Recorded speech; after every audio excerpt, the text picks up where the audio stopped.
예.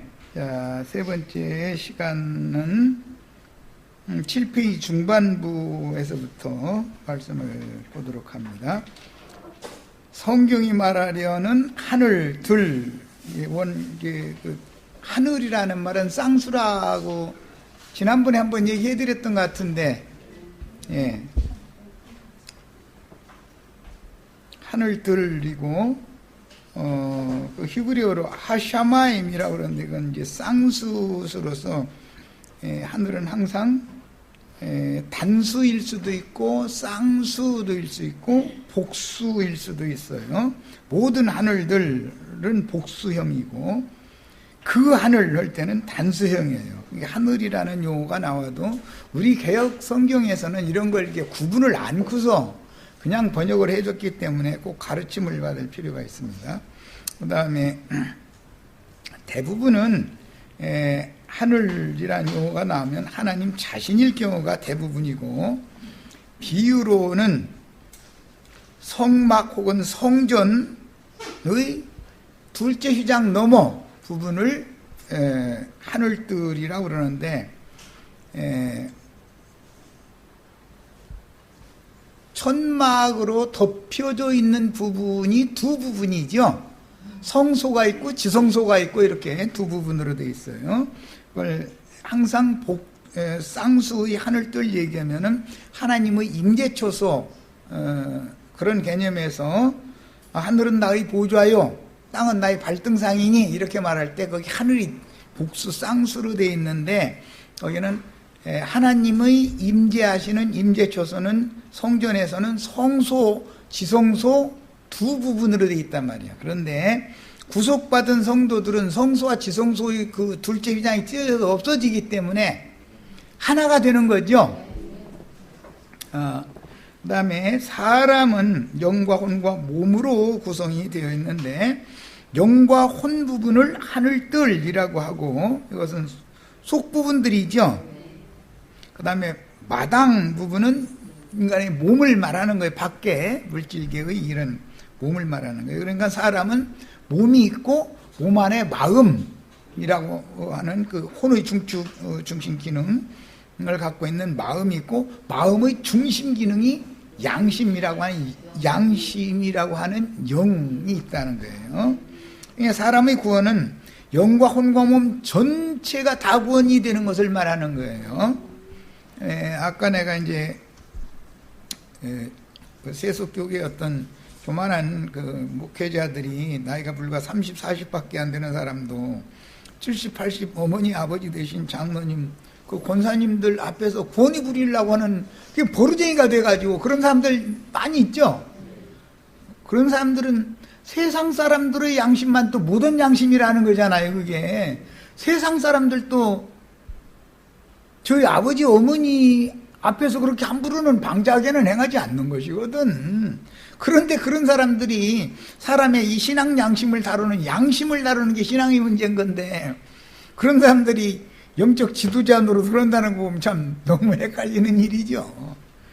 사람은 반드시 양심이 청결한 양심을 가져야 되는 거고, 그 다음에 그 정신이 건강해야 돼요. 정신이 건전해야 되는 거예요.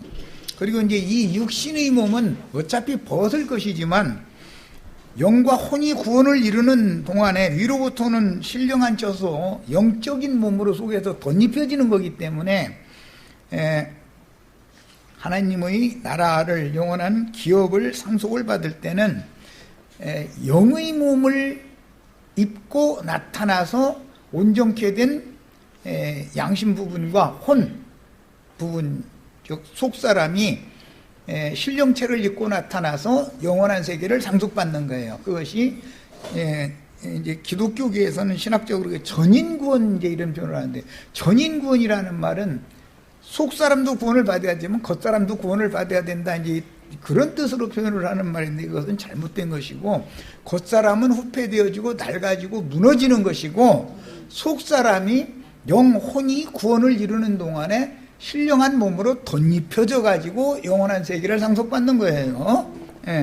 이게 간단한 얘기 같지만 이런 기독교계가 가르치는 신학 자체가 다르기 때문에 모든 게 다 달라지는 거예요, 지금. 자, 자연인들의 속사람은 혼과 영이 둘째 휘장으로 나뉘어져 있지만 구속받은 사람은 혼과 영을 나누는 둘째 휘장이 위로부터 찢어졌다 이렇게 표현하는데 이것이 제거되어 있기 때문에 영혼이 하나가 된다. 하늘에서 성령이 임하여 이는 내 사랑하는 아들이요 기뻐하는 자라고 친히 증거하신 하나님의 음성이 들리면 하나님이 증거하시는 그분을 메시아로 영접하고 그분과 동역해야 합니다.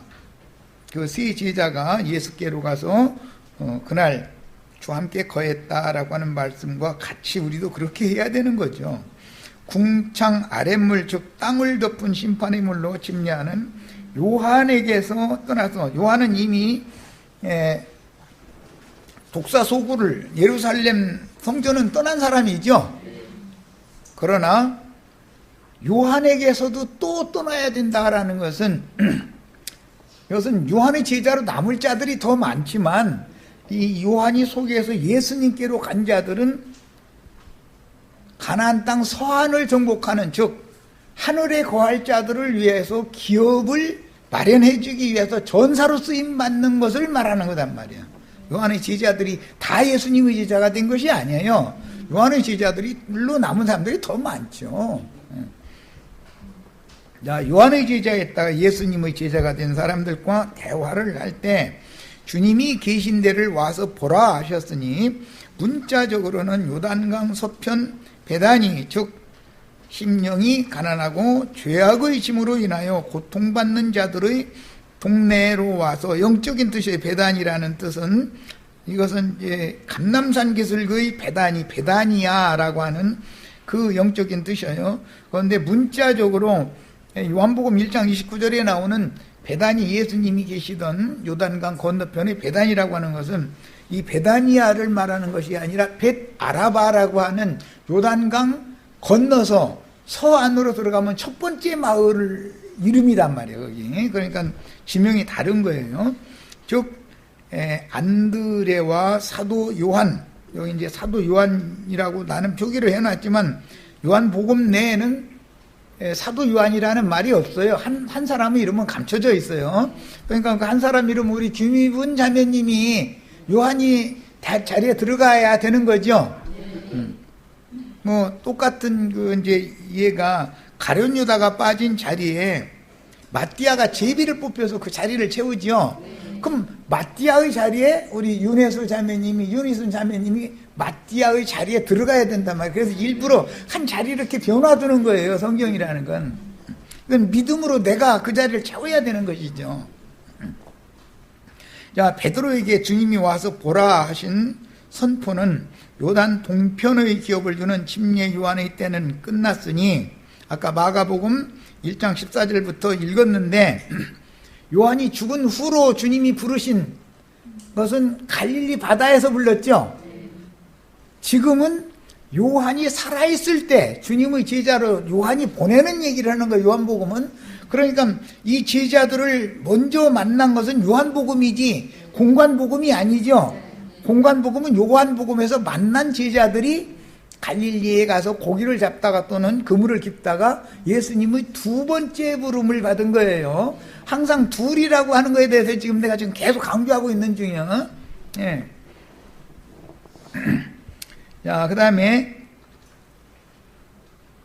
지금 요한복음은 요한이 죽기 전에 요한이 살아서 사역을 할 때 예수님께로 간 요한의 제자였다가 예수님이 제자가 된 사람들을 지금 말하는 중이에요. 공관복음은 요한이 죽은 다음에 제자들을 부른 얘기잖아요. 아까 그래서 내가 질문을 거다 해가면서 잘 정신 들여서 읽어라 그랬는데 아까 마가복음 1장 14절에 보면 요한이 잡힌 후로 감옥에 들어간 후로 요한이 활동을 못할 때 그러니까 요한 활동할 때는 예수님이 제자로 갔던 사람들이 요한이 죽고 나니까 좀 헷갈렸다기보다는 좀 흔들렸다는 뜻이겠죠.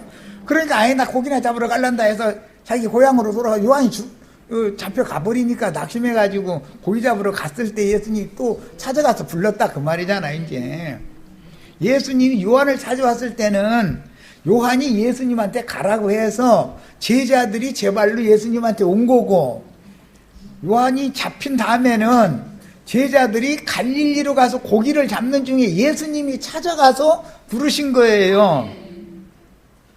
지금 침례 요한은 너희는 지금 요한복음에 요한하다 침례 요한도 그 요한으로 같이 하니까. 그 이제 말을 잘 침례 요한과 사도 요한을 잘 구분해서 들으셔야 돼. 예수님의 제자로 간 사람들은 사도 요한이단 말이에요. 사도 요한. 내가 말하는 것은 침례 요한을 지금 말한 게 아니고, 침례 요한이 살아있을 때 사도 요한과 안드레와 베드로가 예수님한테로 갔는데, 침례 요한이 옥에 갇히니까 낙심해가지고 예수님을 떠나서 길이, 그래서 갈림길에 있었던 거기서 만난 거예요. 그 얘기를 아까 내가 일부러 해놨던 거예요. 떠나서, 그 말은 요한, 세례 요한을 완전히 떠나서 예수님한테 완전히 갔던 건 아니었다라는 걸 보여주지 않냐 이 말이야. 요한이 죽으니까 낙심해가지고 에이 고향에 가서 고기나 잡고 살지 해서 옛날로 원래 그 직업 갖고 있다가 세례 요한한테 왔다가 예수님한테 갔다가 고향으로 돌아갔다가, 고향에 돌아갔을 때는 예수님이 쫓아가서 불러낸 거예요. 요한한테로 왔을 때는 종교적인 열성을 낼 때는 경건주의자들이라고 그러는데, 그때는 제발로 예수님한테 이렇게 오게 된 과정이었고, 예수님이 뭐 가서 너 나를 따르라 이렇게 한 적이 없잖아요. 요한복음에서는. 이제 그 구분을 잘 하시겠죠. 이제 뭔 얘기인지. 예수님이 직접 오셔서 부르시면은 도망을 못 가요.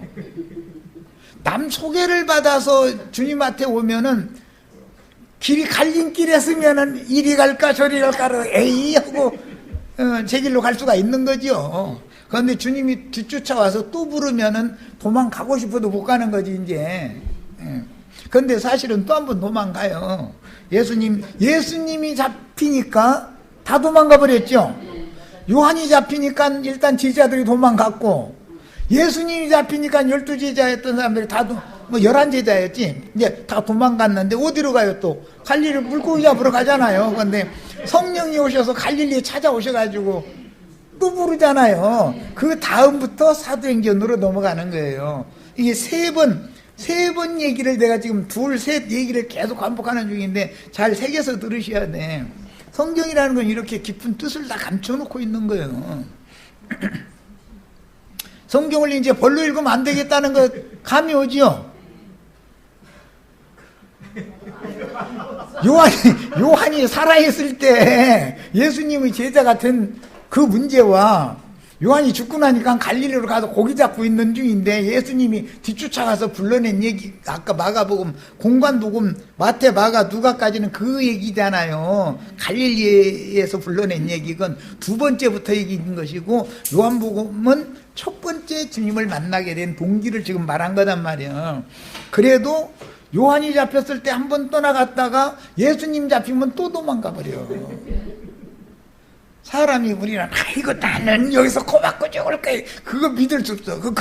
그런 결심하고 그런 장담하고 절대 그러시지 마. 몰라, 사람이라는 언제 무슨 사이로 흔들려서 떠나갈지 어떻게 알아. 그놈의 걸 장담하면 넘어져. 다른 사람이 막 줄을 버릴 줄 알아도 나는 그렇지 않을 거라고 하니까 넘어지잖아. 앞장서서 가만히 있었으면 넘어지지는 않을 거 아니야.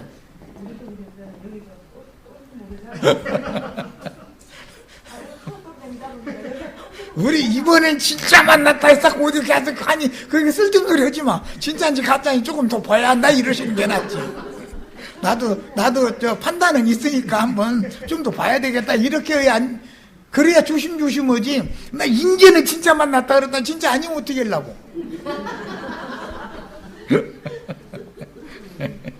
요한복음 3장 13절에 보면 하늘에서 내려온 인자 곧 하늘에 있는, 우리 번역에는 이 하늘에 있는 이 부분을 뺐어요. 그러나 그 난하주에 보면은 하늘에 있는 이라는 게 기록이 되어 있죠. 이제 흔히 말하는 원문에는 뭐라고 되어 있냐면 하늘에서 내려온 인자 곧 하늘에 있는 인자 외에는 하늘에서 내려오셨어도 예수님이 계신 곳은 하늘이지요. 지금 내가 인용하는 성경 구절 잘 새겨 들으셔야 돼. 하늘에서 내려오셨는데 예수님이 계신 그곳이 하늘이단 말이에요, 지금. 그러니까 와서 봐라 그러면 뭘 봐야 되겠어요? 아, 하늘에서 내려오신 분인데 지금 그분이 계신 곳이 하늘이구나, 이걸 봐야 되겠죠? 그게 거기가 하나님의 보좌단 말이에요. 이게 성전에서는 성소와 지성소 그 부분을 하늘들이라고 그러지만 쌍수하늘이라고 그러지만 그것은 하나님의 보좌, 하나님의 임재처소다 이런 말이에요. 그러니까 이제 이건 교회의 이상이기 때문에 주의 성령께서 오셔서 함께 계시는 형제 자매님들의 모임에 가야 주님 앞에 있는 거죠. 수많은 무리가 모이고 유명한 목사님들이 설교를 잘한다 해서 거기를 갔어도 거기에 주님 자신이 안 계시면 소용없는데 헛다리 짚으러 간 거 아니에요, 말하자면. 그래서 주여 어디 계시니까 너희는 뭘 구하냐? 하나님이 어디에 계시는지를 실제는 구하는 거잖아요. 지금 하나님 얼굴 앞에, 하나님 면전 앞에 나가려고 이렇게 헤매고 다니는 거예요, 제자들이. 그래서 갈리 원래 어부였다가 요한 찾아 저기 남유다 유대 광야까지 갔다가 예수님 만났다가 에이 하고서 다시 갈릴리로 고기 잡으러 갔다가 예수님 뒤쫓아가서 또 불렀다 이런 말이에요. 그랬는데도 또 도망가. 예수님이 잡히면. 우리가 이게 이렇게 약한 거예요. 자, 율법과 선지자는 요한 때까지로 마감이 되므로 요단 동편의 기업을 받을 자들은 반드시 예수와 함께 요단을 건너 베다니에 계신 예수께로 가서 예수님이 행하시는 크고 두려운 새 일을 볼 수 있고, 이때 예수님을 처음 만났을 때 확실하게 봤으면 요한이 잡히자마자 낙심해가지고 갈릴리로 고기 잡으러 가요, 안 가요? 아직은 요한복음에서 주님과 함께 거했다고 하는 건 아직도 불확실한 거죠. 아직도. 그 벳 아라바라고 하는 것은 그 나루토가에 있는 갈림길집이라는 뜻이에요. 그 이름도 어떻게 그렇게 지어놨는가 신기해. 안자매님은 잘 아시겠네. 선창가에는 갈림길이 꼭 있죠. 설창가에는 이 길로 가든 저 길로 가든 길이 갈라지게 돼 있어. 그것도 또 참 세상 나라 이치도 너무 신기하고. 자, 요한복음 1장의 기록대로는 예루살렘을 떠나 유다 광야에 거주하며 요한이 물로 침례를 주는 살렘 가까운 에논의 많은 물들이 있는 요단강 동편에서 떠나서 예수님이 거주하시던 요단강 건너 베다니 벳 아라바, 이건 감람산 기슭의 베다니가 아니에요. 한글 번역 똑같이 베다니라고 해놔가지고 헷갈리는데 벳 아라바예요. 거기로 가서 예수와 함께 거주하며 예수님의 가르침을 받고 그 사역에 동역하는 예수님의 제자들이 되어야 하는데 그게 쉬운 일이 아니다라는 거예요. 이걸 그래서 내가 일부러 아까 그래서 마가복음 요한이 잡힌 후에 제자들은 갈릴리 바다에서 고기 잡거나 그물 깁거나 그럴 때 두 번째 부르는 얘기인 거단 말이에요. 요한복음은 제자들이 예수님께로 온 거죠. 그건 지금 찾아다니는 중이잖아요. 갈릴리에서 예루살렘 신전은 이건 아닌 것 같다. 그러니까 요한이라는 사람 뭐 한다더라. 그러니까 거기 와 본 거잖아요. 와서 열심을 내니까 요한의 제자가 됐겠지. 요한의 제자가 예수님을 소개받고 예수님한테 간 거예요. 그런데 사실은 또 떠난다 이거예요. 언제? 요한이 죽으면 낙심을 하거든. 자기를 가르쳐왔던 스승이 죽으면 자꾸 방황하게 또 돼 있는 거죠. 사람 신명이라는 다 그런 거죠. 이제 성도들과 목회자의 관계는 영적인 그 아내와 남편과의 관계로 이제 비유가 되는데, 신약에 이제 요한 1, 2, 3서에 보면은 요한 사도가 자신을 장로라고 소개하고 부녀와 부녀의 아들들에게 편지하지요. 그 부녀라는 것은 교회를 말하는 거예요. 이게 내 아들들이 나중에는 또 부녀의 아들들이라 해놓고 나의 자녀들이 진리 안에서 행한다 하는 말을 들을 때 내가 그보다 더 깊은 것은 없다 그랬죠. 그러니까 요한과 그 부녀는 부부관계로 비유된 거잖아요. 사도 요한이 세운 교회는 부부관계로 비유가 된 거예요. 거기의 자녀들은 부녀의 자녀도 되지만 요한 사도의 자녀도 됐잖아요. 이렇게 적용하는 법을 잘 이해를 하셔야 돼. 요한은 이미 예루살렘을 떠났지만 예수님이 거주하시던 요단강 건너 베다니에 가서 예수와 함께 거주하지는 않고 요단의 동편 살렘 가까운 에논에서 사역을 계속하다가 죽었으니 르우벤 갓 므낫세 반지파의 기업을 약속으로 주는 사역은 끝났다. 요한이 죽으면 끝나는 거죠. 요단 동편 사역은, 광야 사역은 거기서 이제 끝나는 거예요.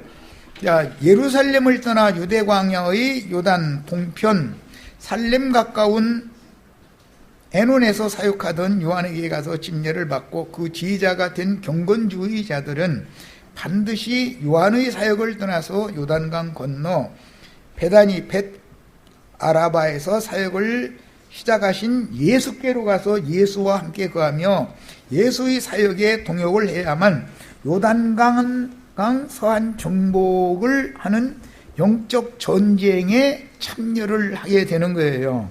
그러니까 사람들은 결국은 전사들인 것이죠.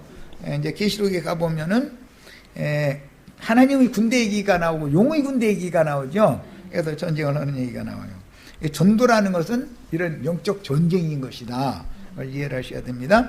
요단 서편을 정복하는 전쟁이 끝나서 이방인의 충만함이 차면 그들은 요단 동편에서 약속으로 5세에게 이미 받은 기업에 돌아와서 복음의 제사장 나라인 이스라엘 12지파의 왕국을 회복하여 그 천년이 차기까지의 안식을 실현하게 됩니다. 이건 지난 시간에 충분히 설명을 했었어요.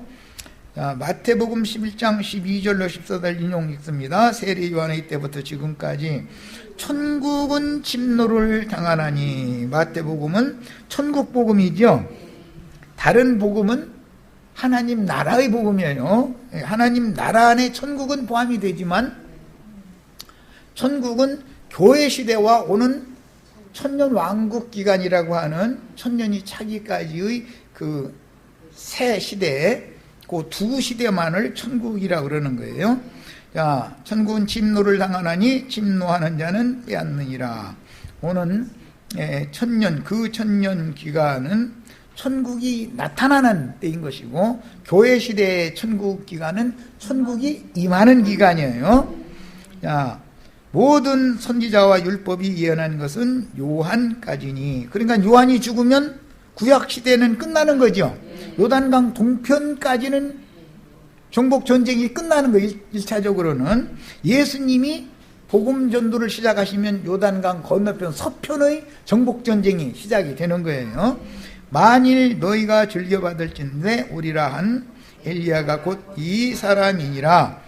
누가복음 16장 16절 율법과 선지자는 요한의 때까지요. 그 후부터는 하나님 나라의 복음이 전파되어, 마태복음은 천국이라고 그랬고 누가복음에서는 하나님 나라라고 이렇게 되어 있죠.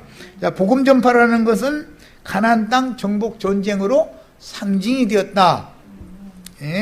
땅을 차지하는 전쟁은, 물리적인 팔레스타인 땅을 정복하는 전쟁은 인간의 마음을 누가 차지할 거냐, 이 싸움을 하는 것이단 말이에요.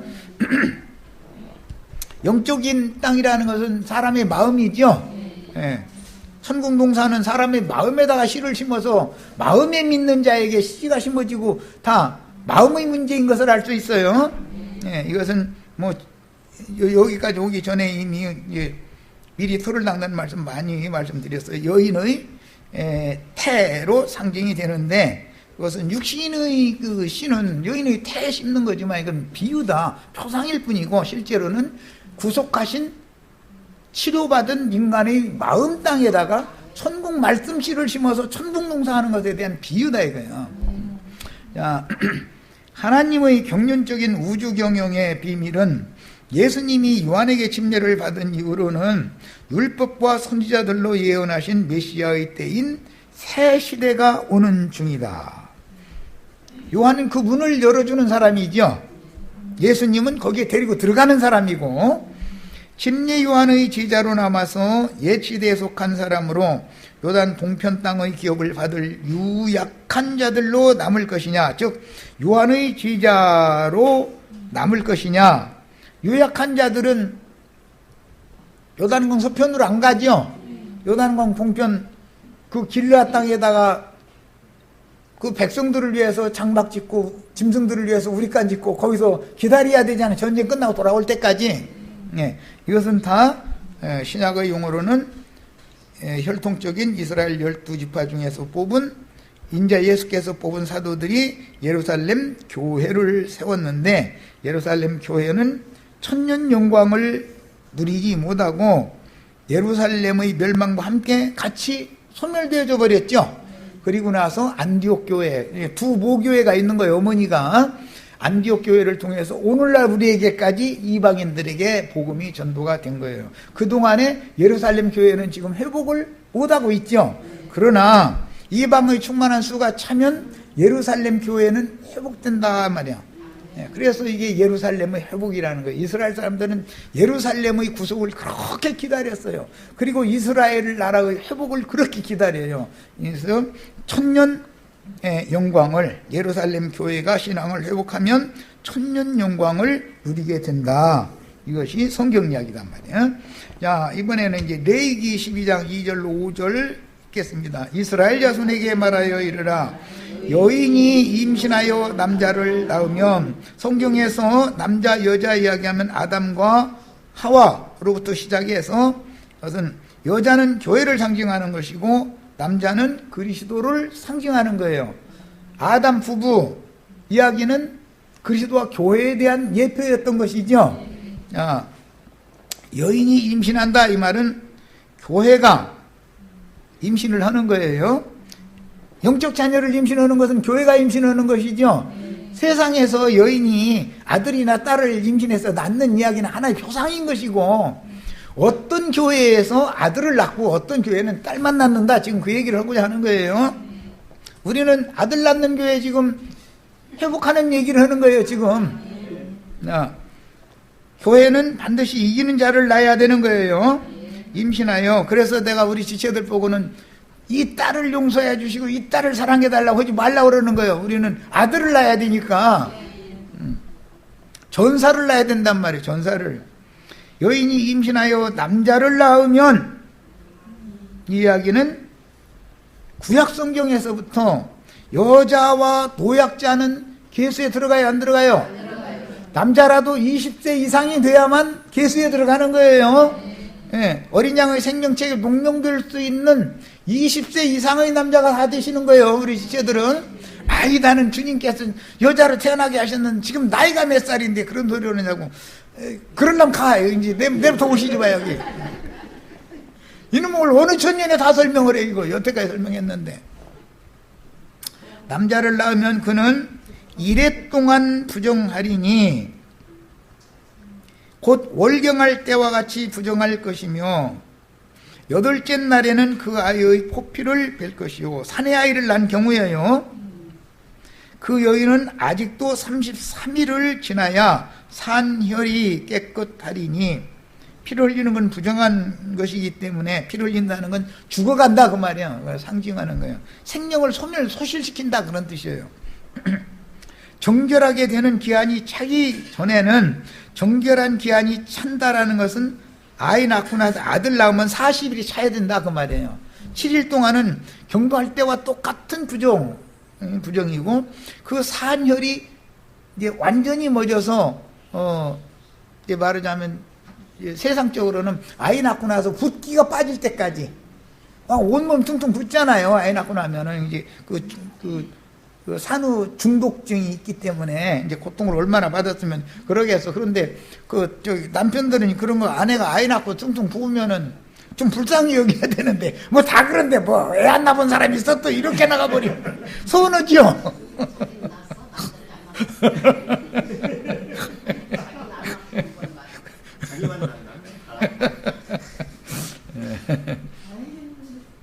정결하게 되는 기한이 찬다라는 것은 40일이 차야 된다 그 말이에요.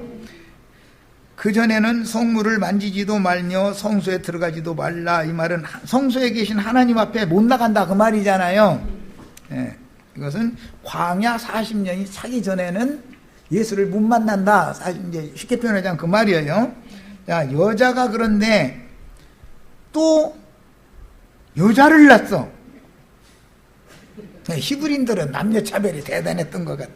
요즘에 만약 이런 얘기 했다가는 다 광화문에 여성들 꽉 차지 뭐. 피켓 들고 나와서 막 남녀 차별하느냐 해가면서 난리 나겠지. 그런데 이건 성경 이야기니 안 가르칠 수도 없잖아. 자, 딸만 낳은 사람, 유명한 사람 누구? 딸만 낳은 사람. 이거 봐. 이렇게 성경을, 에? 슬로브아시라는 사람 아들 낳았어요? 못 낳았어요? 딸만 낳았죠?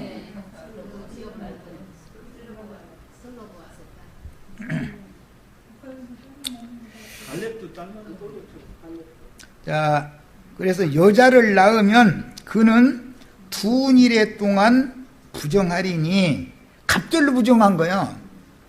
월경할 때와 같을 것이며 사년이 깨끗하게 되는 것도 66일을 지내야 하리라. 33일의 갑절을 부정한 상태로 지내야죠. 이 말은 광야를 또 한 바퀴 돌아야 된다 그 말이단 말이에요. 40일은 2번 지나야 하나님 앞에 나갈 수 있다 그 말이니까, 하나님의 영광 앞에 나가려면 단번에 나갈 거예요? 2번 돌아서 나갈 거예요? 그러니까 이 딸을 사랑해달라고 할 필요 없는 거죠 이제. 자, 성경의 산모는 이스라엘 왕국을 의미하기도 하고 교회에 대한 비유인데, 왕의 부인 황후나 대제사장의 아내, 선지자의 아내는 이스라엘 전체를 대표하는 거예요. 항상 그래요. 왕비, 그 다음에 대제사장의 부인 또는 선지자의 아내는 이스라엘 전체를 대표하는 거예요. 하나님의 아내를 상징하는 거예요. 그 여자들은. 자, 교회가 아들을 낳는 경우는 7일의 부정을 씻는 33일이 지나서, 즉 40일의 연단 과정을 단번에 지나서 하나님의 영광에 나아갈 수 있으니, 이 사람들은 요한의 제자로 나왔다가 예수님의 제자가 된 사람들이죠. 광야를 단번 딱 지나서 예수님께까지 가는 사람들이니까, 하나님의 영광에 성물을 만져도 되는 사람들이잖아요. 성물이라는 건 전도해서 우리 형제 자매님들을 얻으면, 나도한 형제가 지금 우리 형제 자매님들 성물로 하나님 앞에 제사 드리고 있는 거예요. 성물 만지라겠다 해가지고 또 11조 돈 갖다 막 주물러도 된다 이렇게 해석하면 안 맞는 말인 거고, 그건 성경이 말하는 의도가, 복음을 전하는 제사장 직분을 행하면 거룩한 성물을 함부로 손대면 안 되죠. 그럼에도 제사장의 손을 통해서 하나님이 받으시니까 성물을 만지지 않을 수가 없잖아요. 그런데 딸만 낳는 교회를 인도하는 자들은 성물을 만지면 안 된단 말이에요. 하나님이 이렇게 차별을 두셨어. 자, 그 다음에 반면에 딸만 낳은 여자로 상징되는 슬로브아스의 아내는 아들을 낳은 여자의 갑절인 이레를 반복하는 14일의 부정을 씻기 위한 66일을 부정함 가운데에서 40일의 연단을 2번 겹쳐받아야만 영광의 하나님께 나아갈 수가 있습니다. 이 말은 인간들이 살고 있는 세상 나라의 경영을 2번 겹쳐야 된다 이 말이에요. 신약의 교회 시대 12사도들은 그들이 문을 여는 일을 했죠. 침례 요한이 요단강 그 문을 여는 것처럼 사도들이 신약 시대의 문을 열었잖아요. 그런데 예루살렘 교회가 지금까지 영광을 누리고 있는 건 아니잖아요. 소멸되어 버렸지. 그런데 오는 천년 기간에서는 또 한 번 그들의 문을 또 열게 되면 그때는 천년 영광을 그들이 받게 된다 그 말이란 말이에요. 반드시 이방인 충만한 수가 차면은 자기 약속으로 받은 모세에게 받은 기업으로 돌아가는 거예요. 땅의 기업으로. 그러니까 요한은 새 땅의 일에 대해서 말을 한 거고, 예수님은 새 하늘의 일에 대해서 말을 한 거단 말이야. 충분히 소화해가면서 이제 이해가 되셨죠? 자, 이런 율법 규정은 말씀을 먼저 받은 12지파 중에서 예루살렘의 독뱀들로부터 떠났을지라도 요한의 힘을 침략만 받은 요한의 지자들은 요단강 동편의 기업을 받을 상속자들이고 혈통적인 이스라엘 12지파를 대표함으로 이들은 예수님이 사도들을 사람으로 오셨을 때 부른 사도들이, 이 사람들이 다 누구였냐면은 요한의 제자였다가 예수님한테 온 사람들로 상징이 됐다, 이런 말이에요. 자, 그래서 이 사람들은 먼저 신약시대의 문을 여는 하나님의 나라 천국 문을 연다. 베드로가 천국 문 여는 열쇠를 받았죠. 천국 문을 여는 것은 전도를 해서 교회를 세우는 것을 말하는 거예요. 교회는 하나님 나라의, 하나님의 그 하늘로 들어가는 문이 교회죠. 베델이라고 하는 것은 하늘의 문이라는 뜻이단 말이야. 두렵도다 이것이요 이는 다른 것이 아니라 하나님의 집이요 하늘의 문이로다. 베델이라는 하나님의 집이라는 말인데, 교회라고 하는 것은 하늘 문인 거예요. 교회를 통해서나 하늘로 갈 수 있는 거예요. 세상에서 바로 휴거돼서 하늘로 가는 일은 절대로 없어요. 하늘의 문을 통과해서 가야 되는 거잖아요. 자, 복음 전파로 실현되는 영적 전쟁을 끝내고 안식하기까지는 앞서서 전쟁을 수행하고 나서, 그러니까 12사도가 전도를 맨 먼저 앞장서서 하지요. 베드로와 11사도가 맨 시작을 그들이 하는 거잖아요. 신약복음 전파를. 그렇다고 해서 그들이 천년 영광을 누리느냐? 교회 시대 2000년 동안은 그들이 영광을 누리질 못하잖아요, 지금. 그러나 이방의 충만한 수가 차면, 즉 요단강 서안 땅끝까지 복음이 전파되어져서 전국전쟁이 끝나면 그들은 그냥 소멸돼서 끝나는 게 아니라 반드시 회복된다, 그런 말이야. 그래야 천년 영광을 누리는 거 아니에요. 이게 하나님의 경륜이다.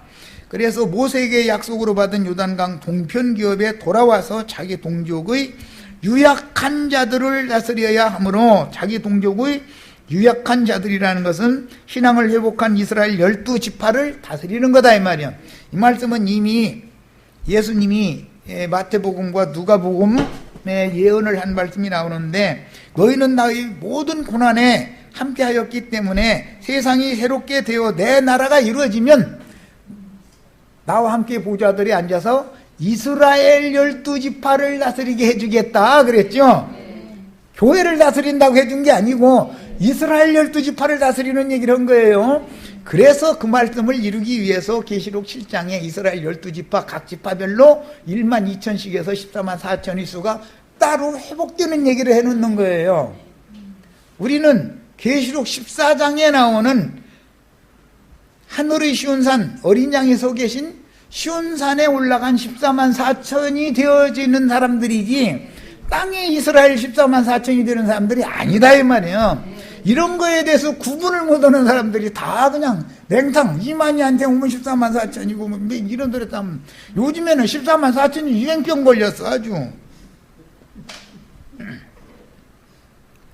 그래가지고 2만이 못 만난 사람은 14만 4천에 못 들어간대. 그럼 베드로도 못 들어가고 바울도 못 들어가고 누가 들어가? 그 사람들은 2만이 이 세상에 태어나기 100년 전에 만약에 예수 잘 믿어서 그 사람은 14만 4천에 못 들어가는 거지 뭐. 2만이 못 만났으니 뭐. 그런데도 좋아 죽는데 그 말하면 아주 저희만 아주 살판 났대. 아니 그게 믿어집니까, 그런 말이? 왜 그래요? 하나님의 우주 경영, 이튿날에가 3번 반복되는 이런 내용을 사람의 생각으로 해석하기 때문에 그렇다 이거예요. 하나님의 날짜와 인간의 날짜가 같겠냔 말이야. 그러나 반드시 이스라엘 12지파의 회복과 함께 예루살렘 교회의 영광도 회복이 되어 어린 양의 새 장막이 새 땅에 다시 세워지며, 우편 양들은 이 새 장막에 들어가죠. 좌편 염소들은 전도를 그때 받는 거예요. 그때 인마진 이스라엘 14만 4천한테 전도를 받는 거예요. 그들이 인마진 이스라엘 12지파가 제사장 나라를 그때 회복한다라는 말이잖아요. 제사장이라는 건 전도하는 사람들을 말하는 거예요. 자, 이방 교회들의 모교회인 안디옥 교회를 통해서 이방인들의 충만함이 찬 후에 이방인의 교회들 중에서 이기는 자들은 하늘에 간직한 기업을 상속받으나, 아도한 형제는 자꾸 우리는 이방인들이니까 하늘의 기업을 상속받는 것을 자꾸 주로 가르치죠. 땅에 살아남으려고 하지 말아라 이거요. 단번에 영원한 하늘나라의 기업을 상속, 천국을 기업으로 받는 것이 우리 신앙의 목적 아니냐 이 말이요. 12지파는 땅의 기업을 상속받아, 그러므로 교회 시대가 끝나면 새 하늘과 새 땅, 땅도 새 것, 하늘도 새 것이야죠. 그 얘기를 하는 것인데, 우리는 하늘에 간직한 기업을 상속받는 것을 추구하는 거예요, 신앙생활이.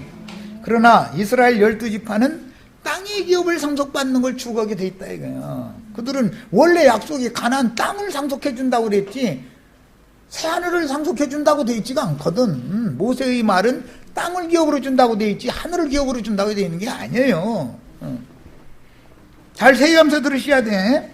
자, 요한복음 1장 35절에서 요한의 제자로 나온 사람들은 하나님의 선민들인 육적 이스라엘 사람들이므로, 이스라엘인들은 어려서부터 각지 회당에 모여서 성경을 읽고 율법과 선지자들의 말씀으로 가르침을 받고 1년 3차에는 의무적으로 예루살렘 성전에 모여서 절기를 지켜야 했습니다. 이게 유대인들의 생활이었죠. 유대교는 사실 여러 종파로 나뉘었는데 바리새파, 사두개파, 헤롯당파, 에세네파가 주류였고, 침례 요한과 그의 제자들처럼 유대교 체제를 떠나, 유대교 체제라는 것은 독사의 소굴이에요. 극단적인 경건주의 신앙을 추구하는 사람들도 많았습니다. 세례 요한은 엘리야의 영으로 왔기 때문에 뭐 무릎이 낙타 무릎같이 됐다고 뭐 전설에 의하면, 세례 요한은 얼마나 기도를 많이 하고 금식을 많이 하는지 삐쩍 말라가지고 막 무릎이 막 낙타 무릎처럼 이렇게 됐다는 거예요.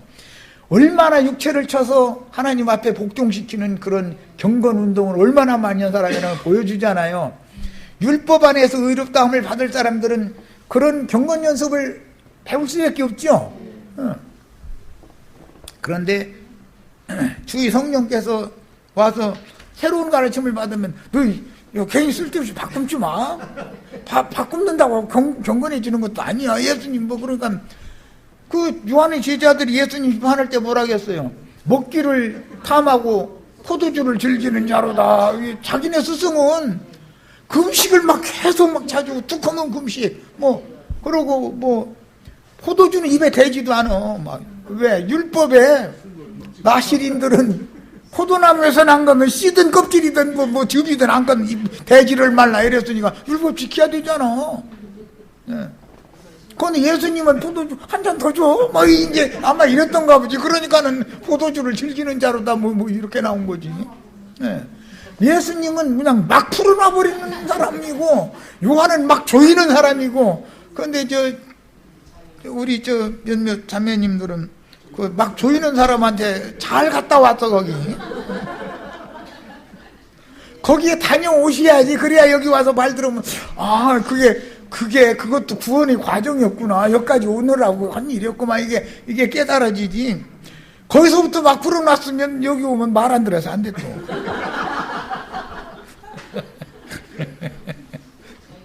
당연히 유대교의 어떤 종파에 속한 유대교인들이 요한의 제자가 되었다가 요한의 소개를 받고 예수님께로 다시 빼내심을 받았는데, 요한의 가르침을 받으면 궁창 아래의 물로 씻는 침례를 받는 것입니다. 궁창 아래는 묻히 드러나면 그게 새 땅이죠. 그런데 우리는 궁창 위의 물로 세례를 받아야 된다 이거예요. 침례 요한을 떠나 하늘이 열리고 이는 내 사랑하는 아들이라고 하나님이 친히 증거하신 하나님의 아들에게 가르침을 받으면 궁창 위 하늘에 속한 사람으로 완전하게 분별이 되어, 즉 아까 내가 이제 영, 혼, 몸 전체가 전인 구원을 받아야 된다고요. 자, 그렇게 해서 새 일에 동역하는 하늘의 전사들이 되는 것입니다. 계시록에는 땅에 거하는 자들을 심판하여 그들을 우리 원수를 갚아주시지 아니하시기를 어느 때까지 하려 하시나이까. 그게 땅에 거하는 자들이 되면 안 된다는 걸 가르치는 얘기죠. 네. 우리는 하늘에 거하는 자들이 돼야죠. 네. 신약의 용어로 말하자면 육신에 있는 혼적인 사람들이 영에 속한 사람들로 나뉘는 것이 궁창 아래의 물이란 건 말씀을 말하는 거예요. 땅의 일을 말하는 것은 요한의 말씀이었다. 그런데 그건 저주받은 땅이 아니라 천하의 물이 한 곳으로 물러가고 드러난 무틀 말하는 거니까 이건 새 땅에 관한 말을 한 거죠. 그런데 우리는 새 하늘에 관한 말씀을 지금 말씀을 듣고 있는 거예요. 자, 유대교 체제에서 나와 요한의 제자가 되면 궁창 아래의 물로 씻음을 받지만 침례 요한을 떠나서 요단강 건너 베다니에 계신 예수님의, 여긴 베다니가 아니라 사실 벳아라바라는 여러 번 말씀드렸어요. 예수님의 가르침을 받으면 궁창 위의 물로 전신을 목욕하여 영과 혼과 몸 전신, 이 몸은 육의 몸을 말하는 게 아니에요. 영의 몸을 말하는 거예요. 전신이 건전해지며 새하늘과 새 땅에 들어갈 후사들을 위해서 전사들이 되는 거예요. 요한의 제자였다가 예수님께로 간 사람들은, 요한의 제자들 남은 사람들이 많았죠. 전사들로 간 사람들은 요단강 서한의 정복전쟁을 위해서 무장하고 앞서 나가는 자들이다 이거예요. 야, 이게 12 사도들이 앞서서 그 일을 수행해 놓지 않으면 이방인이 때가 올 수가 없는 거죠. 이해되셨죠? 이제 이게 하나님의 우주 경영이다 이 말이야.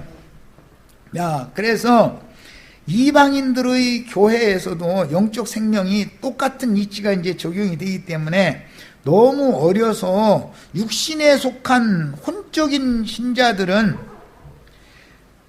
새하늘과 새 땅이 실현이 되어도 하늘의 예루살렘에 들어가지 못하고 거룩한 성 밖에 쫓겨나게 된다 그런 말이에요. 천년이 차기까지는 거룩한 성 밖에 쫓겨나는 거예요. 야, 구약에 하나님의 말씀을, 모세를 통해서 주신 말씀을 받아들여 가지고 믿었던 사람들이 소수만 예수의 부활에 동참해서 승천했다가 예루살렘 교회로 불꽃 천사들이 돼서 왔고, 나머지는 부활에 참여하지 못했다 이거. 생명의 부활에는 이제 그들은 교회 시대의 끝에 티끌 중에 사는 자들이 그때 부활이 된다 이거예요. 그게 이스라엘의 회복이다 이런 말이에요.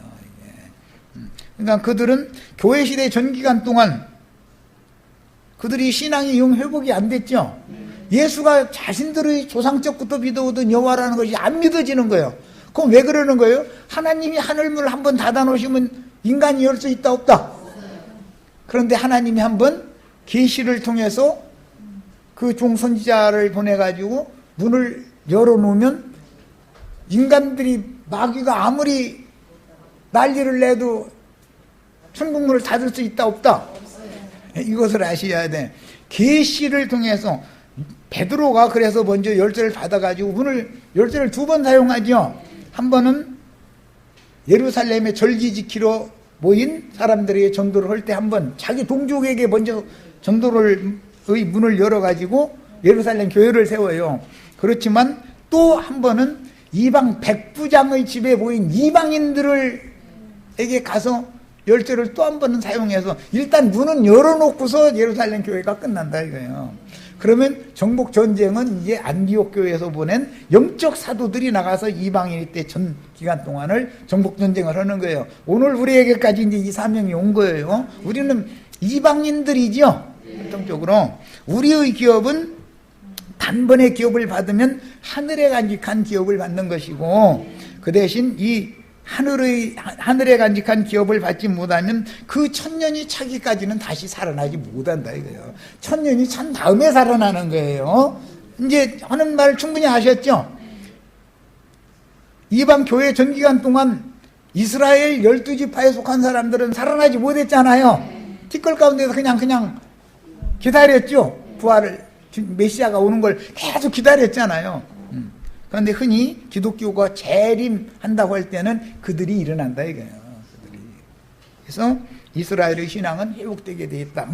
사람이 신앙을 회복하고 그리스도의 은혜에서 빛에서 어둠으로 또 떨어지고 하는 문제는 전부 영의 문제인 것이지 사람이 육신이 뭘 어떻게 하는 문제가 아니다 이런 말이에요. 거듭난다고 하는 건 영이 거듭나는 걸 말하는 거예요. 온전케 되는 것도 그 영에 의해서 그 사람의 정신세계가 건강하게 건전케 되는 것을 말하는 것이고 그런 뜻인 것이지 육신의 몸이 뭐를 하고 말고 그런 얘기가 아닌 것이단 말이에요. 혼적 신자들은 바깥 어둠의 버려둠을 당하여 그 천년이 차기까지는 다시 살아나지 못하다가 크고 흰 부자의 심판대를 다시 한번 통과한 후에 영세의 백성들이 되는데 그 원인은 영이 거듭났을지라도 죽기를 무서워하여 일생에 매여 종로로 타는 신앙으로 일생을 마치기 때문이다. 육에 속한 신앙생활을 한다 이거예요. 전부 육신의 일만 생각한다 이거예요. 그 육신의 생각이 하늘문을 딱 막아놓으면 사람이 열 수 있어요 없어요?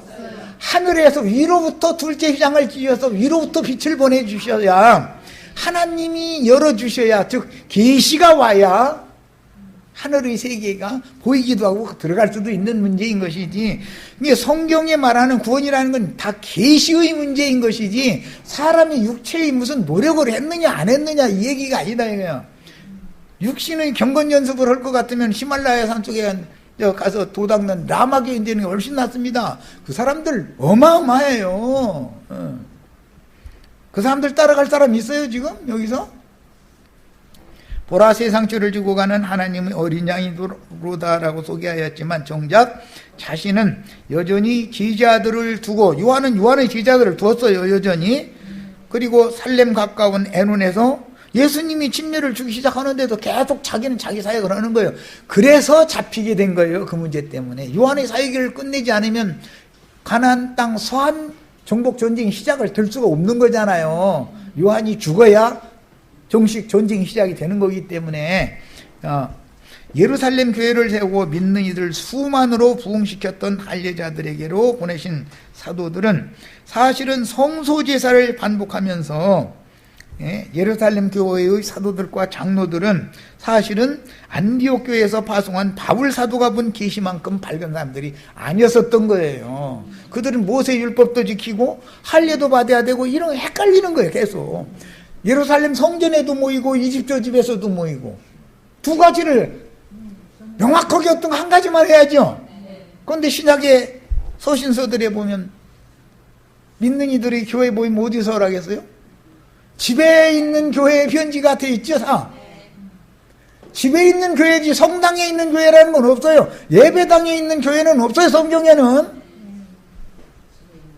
집에 있는 교회인 거예요.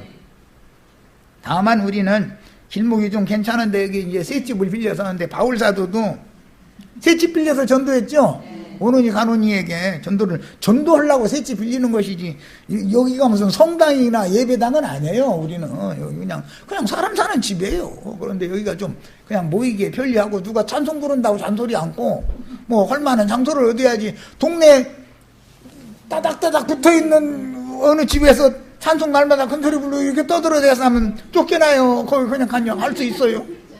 그 쫓겨날 짓을 하지 말아야지. 자, 뭐든지 형평에 맞춰서 해야 되는 거예요. 신약의 서신서, 영적 서신서들은 전부 집에 있는 교회에 편지가 보내진 거예요. 성령이. 그러나 이방인의 사도인 바울이 본 계시에 미치지 못하므로 율법 규례를 행하는 신앙생활과 영의를 행하는 신앙생활을 명확하게 분별하지 못하였기 때문에 갈라디아서 2장에 보면 갈라디아 이방 땅에 가서 예루살렘에서 데려온 유명한 자들이 왔을 때 바울 사도가 전도한테 가서 같이 식사를 하다가 예루살렘에서 또 사람들이 쭉 내려오니까는 베드로가 밥 안 먹은 척 헐렁 이렇게 하더니 저쪽에 가서 안 먹은 척 했다는 거잖아요.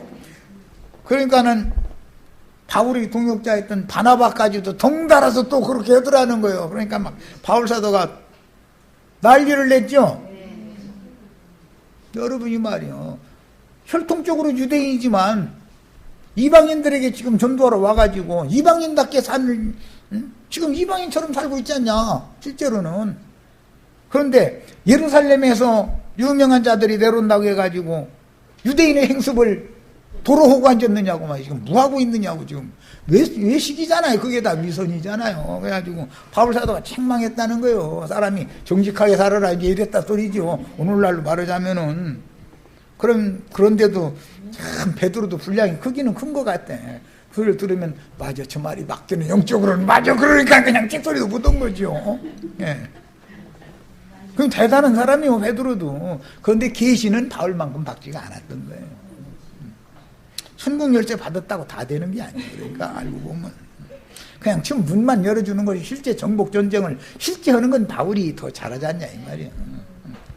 자, 베드로에게 천국 열쇠를 맡기셨지만 베드로는 할례자들에게로 보내심을 받았고 12지파 중에서 믿는 이들은 여전히 율법 제도와 여러 규례들을 지키는 관습에서 완전히 벗어나지 못했으므로 그 영께서 이방인들에게로 보내신 바울과 그의 동역자들처럼 영의 일에 대해서는 박지가 못했었다.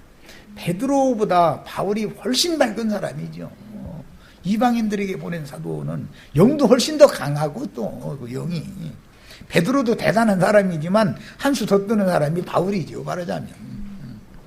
자, 요한의 제자였다가 예수님께로 나온 제자들에게 무엇을 구하느냐라고 물었을 때 라삐 어디 계시오니까 라고 질문하는 것은 안드레와 사도 요한과 베드로, 빌립과 나다나엘, 이 바돌로메라고 하는 나다나엘은 모세의 글대로 요한을 통해서 이미 약속으로 받은 요단 동편 기업에 안주하려 해서는 안 된다. 요한의 제자로 남으려고 하면 안 된다 이거예요. 이 사람들은 전사로 뽑힌 사람이야. 하나님이 사도들은 하나님이 택하시는 거잖아요. 정인들은 하나님이 택해 세우는 거예요. 바울 사도도 자신을 나의 어머니의 태로부터 나를 택정하셨다 이렇게 표현했어요. 여호수아의 실제인 예수님이 사역을 시작하시면 주님이 계신 곳 요단 건너편 아라바 베다니로 가서 주님의 제자가 되어 새하늘과 새 땅의 기업을 위해서 하늘의 전쟁을 수행하여 용과 그 사자들인 유대교의 체제와 제도를 무너뜨리고 하나님의 모든 의를 이루어야 합니다. 누구와 함께 거한다 하는 뜻은 곧 누구의 제자가 되어서 그분의 가르침을 받아 그분의 인도를 복종하여 하나님의 새 일을 수행한다 하는 뜻이니 이제부터는 요단강 건너의 정복전쟁이 시작되는 것이다. 그 다음에 그 당시 살레망 멜기세덱이신 예수님이 거하셨던 요단강 건너편의 베다니라는 동네 이름은 예루살렘 맞은편 감람산 기슭의 벳바게와 베다니 마을과는 다른 곳인 벳아라바라는 마을일 것인데 하늘의 일을 기록한 요한복음의 목적대로 영적 지명으로 이것을 해석을 해야 한다. 요한복음은 전부 영의 일을 말하는 거예요. 공관복음과 관점이 다르죠. 그러니까 요단 동편의 살렘 가까운 에논에서 사역하던 침례 요한은 내 뒤에 오시는 그이는 태초부터 스스로 계신 분임을 증거했고 예수님은 나는 너희가 구하는 그니라 라고 하셨으니 예수님이 어디에 계시면 스스로 계신 여호와 하나님 그이가 그곳에 계신 것이다. 예수님이 계신 곳으로 가는 것이 하늘로 가는 것이죠. 휴거되는 게 아니에요. 기독교계가 휴거돼서 어디로 그냥 막 간다. 물질 공간 이동하는 얘기하는 거예요. 그럼 말도 같지 않은 소리를 하는 거예요. 예수님이 계신 곳이 하나님이 계신 곳, 하나님이 계신 곳이 하늘이다 이거예요. 거기가 참 하늘인 거예요. 거기가. 예수님이 휴거됐는데 예수님이 거기 없어. 예를 들어서. 그러면 거기는 하늘이 아닌 거예요. 그러므로 예수의 제자로 부르심을 받은 제자들은 침례 요한을 떠나서 그분을 동역하여 요단강 건너 서편을 정복하는 전사들로 앞장서서 전쟁을 수행하고 정복전쟁이 끝나면, 이것은 이방 전도가 끝나면 그 말이에요. 민수기 32장에서 모세에게 받은 요단강 동편의 새 땅의 본기업으로 돌아가는 것이다. 주님이 재림하실 때 베드로와 모든 제자들도 자다가 먼저 일어나서 승천했다가 회복된 이스라엘의 영광을 취하러 주와 함께 오는 거다, 그런 말이에요. 오는 세상에. 그러면 12부자들이 앉아서 이스라엘 12지파를 심판, 다스리는 권세가 그들에게 주어진다. 우리가 지금 내 수 부분을, 내 신앙 양심을 주의 성령이 오셔서 다스려 주셔야 돼가 그리스도인인 것처럼, 그래야 주님의 왕국 백성이죠. 그런데 주님 혼자 다스리는 게 아니라 12사도들과 함께 다스리는 것은 이미 예언이 되어 있다는 말이에요. 자, 그럼 우리는 신부성에 14만 4천을 데리고 들어가는 그런 영광을 다 취하셔야 되겠어요. 대부분은 그게 황후의 친정아버지인 거죠. 대부분은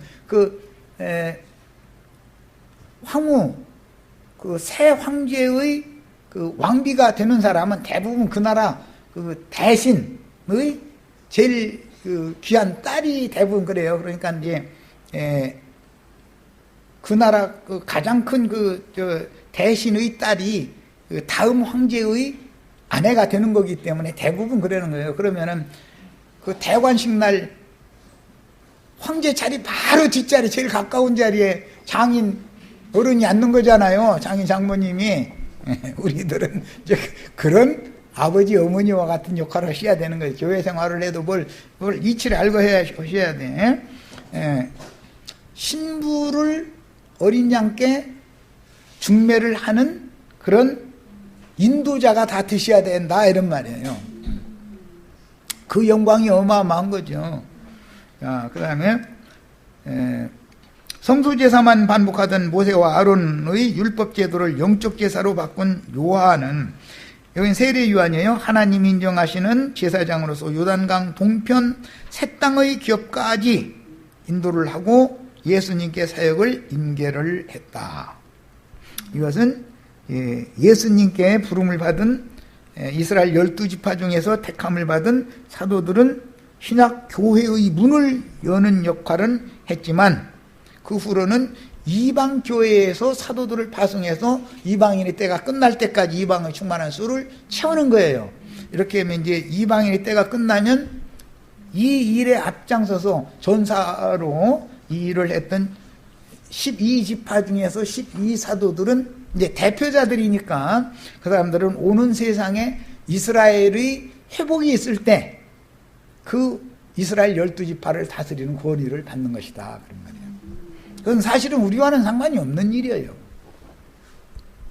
우리 지체들은 신부 성에 들어갈 자들을 중매하는 역할을 해야 되는 것이지, 적어도 신부 안에는 들어가셔야 되는 것이고, 구약시대에 관유로 기름 부음을 받은 자들은 왕제사장 선지자들인데, 요한복음 1장 39절에서 예수님이 와 보라 하셨으니 어디로 와 보라는 것입니까? 문자대로는 요단강 서편 베다니 벳 아라바에 거하시던 살렘왕 멜기세덱이신 주님께로 와서 스스로 있는 자인 나를 보고 나를 따르라 라는 말씀이지만, 사실은 주님이 계신 곳은 어디라도 지성소로 상징되는 참 하늘이다. 이미 이제 충분히 이해하셨죠? 승천한다는 것은 예수 안에 들어가는 걸 말하는 거예요. 네, 무슨 물질계에 어디로 가는 걸 말하는 게 아니에요. 성경이라는 건 전부. 자, 요한복음 3장 12절로 13절 인용 봅니다. 내가 땅의 일을 말하여도 너희가 믿지 아니하거든. 하물며 하늘의 일을 말하면 어떻게 믿겠느냐? 하늘에서 내려온 자 곧 하늘에 있는 인자 외에는 하늘에 올라간 자가 없느니라. 그러니까 예수님의 계신 곳은 다 하늘이죠. 너희는 내가 거하는 곳이 어디인지 와서 보라 하실 때, 육신적인 이해로는 유대 광야 사해 주변의 요단강 건너 벳 아라바, 베다니라고 번역한 그 임시처소에 거주하시지만 사실은 태초부터 스스로 계신 여호와인 나에게로 와서 하나님의 영광을 보라라는 뜻이니, 주님이 거하시는 곳은 어디라도 참 하늘, 곧 영적인 하늘인 것이다. 그런데 어디를 가도 주님이 거하시지 않으면 그건 하늘이 아닌 것이단 말이에요. 하늘 차원에서 사는 사람인지 땅 차원에서 사는 사람인지 바닷가의 세상 사람인지 셋 중 하나로 신앙생활을 하게 마련인데, 요한의 제자이면 유대 종교 체제인 독사의 소굴에서 떠났으나 살렘 가까운 에논까지 이르렀고 요단 동편에서 기업을 받은 노약자들이니 전사로 계수되지는 못하는 영혼들이다. 적어도 20세 이상 50세까지 전사로 다 계수가 되어야 되는 거예요. 자, 그러므로 약속의 땅 동편 기업에서 영생할 사람들인데, 하나님의 경륜에 따라 약속의 땅 서편으로 들어가서 기업을 차지할 이방인들을 위해 예수님의 제자들이 되어 하늘의 전쟁을 수행하여 용과 그를 쫓는 군대 귀신들을 이기고 모세에게 약속으로 받은 기업에 돌아갈 전사들은 예수의 증인들로 순교해야만 하는 것이다. 그래서 12사도들은 다 순교자의 길을 가게 됐던 거예요. 그게 하늘의 전사들이었던 것이죠. 12지파 중에서 택하심을 받아 예수님과 함께 거주하며 주님의 사역에 동역하는 사도들의 신앙생활은 요단강을 건너 서편의 기업에 정착할 이방인들을 위해 선봉으로 영적 전쟁을 수행하다가, 열쇠를 2번 사용하고 이미 말씀드렸어요. 이방인의 사도들에게 사명을 인계하고 주의 품에 데려감을 받았습니다. 우리는 인맞은 12지파가 회복이 되면 우리의 사명을 인계하고 주의 품에 데려감을 받아야죠. 네. 이 예언에 따라서 주께서 하늘의 시온에서 이스라엘을 회복하러 오실 때 불꽃 천사들로 이스라엘의 구속자를 옹이하시고, 불꽃 천사들이라는 것은 사람 천사를 말하는 거예요. 하나님은 천사들을 불꽃으로 하나님의 사자로 쓰신다고 그랬죠. 이스라엘의 구속자를 옹이하고 강림하여 야곱에게서 경건하지 않은 것들을 돌이키게 하시며 그들의 죄를 없이 하시고 예루살렘 교회의 천년 영광을 회복할 것이다. 예, 전체를 바칩니다. 이번 시간 좀 길었는데 오늘 해드린 자료 9번은 다음 주에 말씀을 나누도록 하겠습니다. 꼭 읽어두시고 가지고 오셔야 됩니다.